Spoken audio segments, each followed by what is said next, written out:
نماز عصر کے بعد کی یہ ہماری نشست سوال و جواب کی ہوتی ہے، اور آج کے بیان میں جو پہلا سوال شامل ہے وہ یہ ہے کہ روزہ کی حالت میں اگر ایک آدمی جھوٹ بول دیتا ہے یا چغلی کرتا ہے یا روزہ کی حالت میں وہ غیبت کرتا ہے تو اس حالت میں اس کے روزے کا کیا حکم ہے؟ اس کا جواب یہ ہے کہ یقیناً جھوٹ، چغلی، غیبت، بہتان یہ بہت برے کام ہیں، اور ان کی ممانعت قرآن میں بھی ہے اور حدیث میں بھی ہے۔ جھوٹ کے بارے میں اللہ تعالیٰ نے کیا فرمایا؟ الا لعنت اللہ علی الکاذبین، کہ جھوٹوں پر تو اللہ کی بھی لعنت ہے۔ یعنی اس سے اندازہ کیجئے کہ جھوٹ جو ہے وہ کتنی بری بات ہے، جھوٹ بولنا۔ اور آج معاشرے میں جھوٹ کس قدر بولا جا رہا ہے، الامان الحفیظ، اللہ کی پناہ، اللہ کی پناہ، اس قدر جھوٹ بولے جا رہے ہیں، کوئی کام ایسا نہیں۔ اور پھر جھوٹ تو ویسے ہی بری بات ہے، لیکن پھر روزے کی حالت میں جھوٹ بولنا۔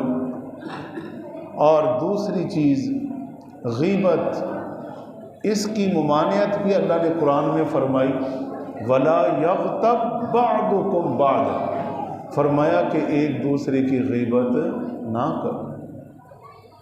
اور غیبت ویسے ہی منع ہے، لیکن روزے کی حالت میں بھی بطریق اولا منع ہے۔ کیوں؟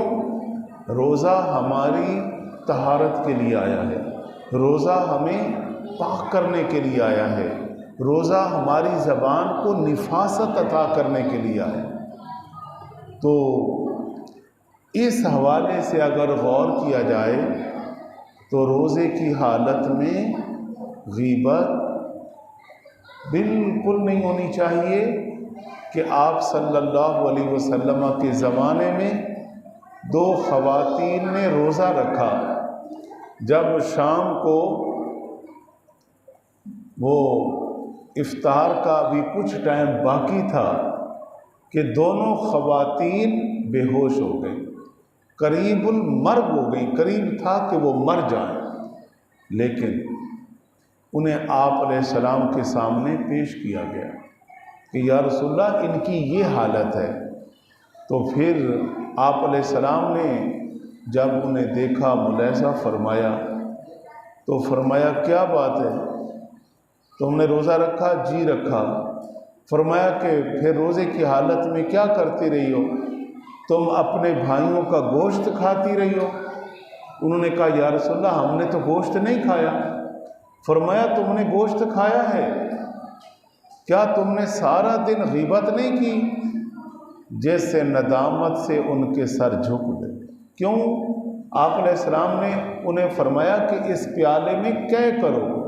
جب انہوں نے قے کی تو اس میں گوشت کے ٹکڑے موجود تھے، گوشت کے لوتھڑے موجود تھے۔ فرمایا تم نے رزق حلال سے روزہ رکھا، پھر سارا دن غیبت کی، جس سے یہ ہے کہ جو تمہارے منہ سے یہ گوشت کے ٹکڑے آئے ہیں یہ تم نے غیبت کی ہے سارا دن۔ توبہ کرو، آئندہ ایسا نہ کرو۔ تو اس سے معلوم ہوا کہ غیبت بہت بری بات ہے۔ اب آ گیا مسئلہ یہ کہ قرآن میں، حدیث میں غیبت کی ممانعت ہے، بہتان تراشی کی ممانعت ہے۔ بہتان تو وہ ہوتا ہے نا کہ ایک چیز بندے کے اندر نہ ہو اور اس کے اوپر چسپاں کر دی جائے، جس طرح کہ آج معاشرے میں جب لوگ مقابلے میں آتے ہیں تو بڑی بڑی عالمی سطح پر جھوٹ بولے جاتے ہیں۔ میں کیا نام لوں آپ کے سامنے یعنی الزام لگا کر دوسرے کو زیر کرنا. اور پاکستان میں تو شاید سیاست سمجھے جھوٹ بولنے کو جاتا ہے، حالانکہ یہ بڑا پیارا منصب ہے. سارا دین تمہارا ہے ہی سیاست. دین کے اندر سیاست نہ ہو، دین جنگیں، یہ سارا نظام کیا ہے؟ لیکن وہ سیاست اور تھی، یہ سیاست اور ہے. آج کا سیاستدان سمجھتا ہے کہ بس میں نے جھوٹ ہی بولنا ہے. الامان الحفیظ، اللہ کی پناہ، اللہ معاف فرمائے. بہرحال یہ تو آ گئی غیبت، جھوٹ، بہتان تراشی جائز نہیں ہے، چاہے روزہ ہو چاہے روزہ نہ ہو. لیکن تاہم مسئلہ یہ ہے کہ جس نے یہ کام کیا تو کیا اس کا روزہ ہو جائے گا؟ تو فقہی مسئلہ کے مطابق اس کا روزہ تو ہو جائے گا، روزہ نہیں ٹوٹے گا. لیکن روزے کے اندر جو خاص ہمیں روحانیت درکار ہے وہ حاصل نہیں ہوگی. ٹھیک ہے نا جی؟ یہ جسم ہے، اس کے اوپر کپڑے ہوں گے تو پردے داری ہوگی نا. اور جب جسم ہو پردے داری نہ ہو تو پھر وہ کیا انسان ہے؟ لہٰذا روزے کے لوازمات اپنانے سے روزے کے ذریعے انسان کے اندر طہارت آتی ہے، نفاست آتی ہے، تقوی آتا ہے، زہد، ان ساری چیزوں کا تعلق ہے. اور یہ چیزیں بہتان، غیبت، یہ ساری جھوٹ، یہ وہ چیزیں ہیں جو روزے کے نور کو ختم کر دیتی ہیں. الامان الحفیظ، اللہ کی پناہ. ایک سوال یہ ہے کہ روزے کی حالت میں انسان ہو یا جیسے رات کو سویا، انسان پر غسل لازم ہو گیا، انسان ہے، غسل لازم ہو گیا. اب اس کی آنکھ ایسے وقت میں کھلی کہ وہ یا تو غسل کرے یا سحری کرے، ایک کام کر سکتا. تو اب یہاں اسے کیا کرنا چاہیے؟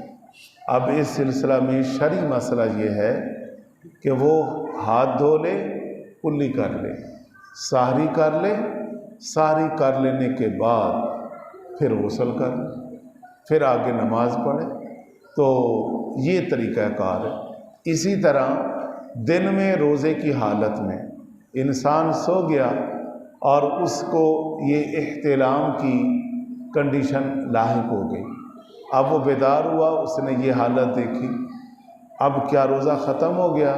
نہیں، روزہ ختم نہیں ہوا، بلکہ جیسے ہی اٹھے گا غسل کر لے، استنجا کرے، غسل کرے، اپنی نمازیں بھی پڑھے اور روزہ بھی جاری رکھے. اس سے روزے پر کسی قسم کا کوئی فرق نہیں پڑے گا. اور اسی طرح یہ جو قے وغیرہ ہے، بعض دفعہ روزے کی حالت میں قے آ جاتی ہے. اب اکثر لوگ یہ سمجھتے ہیں کہ روزہ ٹوٹ گیا. بھائی ایسے قے وغیرہ سے روزہ نہیں ٹوٹتا، خیال کرنا. یہ جو عموماً بڑی عمر میں بلغم کی قے آتی ہے، اس سے بالکل روزہ نہیں ٹوٹتا. اور عمومی قے جو طعام وغیرہ کی ہے، اگر وہ تھوڑی تھوڑی آئے تو اس سے بھی روزہ فاسد نہیں ہوتا. ہاں ایسی قے جو جان بوجھ کر کے جو، اور ایسا کرتا بھی کوئی نہیں ہے. ظاہر ہے جو روزہ رکھے گا مسلمان ہے، وہ سمجھتا ہے کہ یہ کام غلط ہے، تو لہذا عموماً جو ہمارے ہاں قے آ جاتی ہے، تھوڑی بہت متلی ہو جاتا ہے منہ اور بندہ سمجھتا ہے کہ میرا روزہ ٹوٹ گیا، اس سے ہرگز روزہ نہیں ٹوٹتا. اور کوئی آپ مزید مسئلہ پوچھنا چاہیں تو پوچھ سکتے ہیں.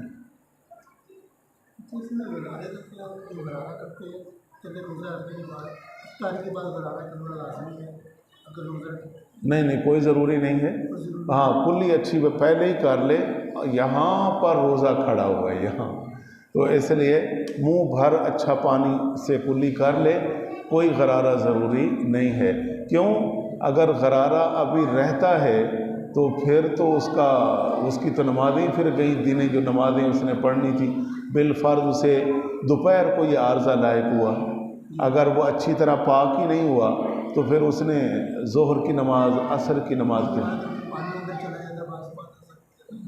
وہی ہے نا، غرارہ نہ کرے نا، وہ جو عمومی غرارہ کرتے ہیں نا مبالغے کے ساتھ نا، روزے کی حالت میں وہ نہیں کرنا، بس مناسب کرے، اللہ تعالیٰ کو معلوم ہے، ہاں روزہ بھی ہو جائے گا، طہارت بھی ہو جائے گی، اور روزے کے بعد نئے سرے سے غرارہ کرنا کوئی ضروری نہیں، ٹھیک ہے جی۔ اور کوئی سوال کیا کرو، پوچھا کرو، تاکہ معلومات میں اضافہ ہوتا ہے۔ الحمدللہ رب العالمین والصلاۃ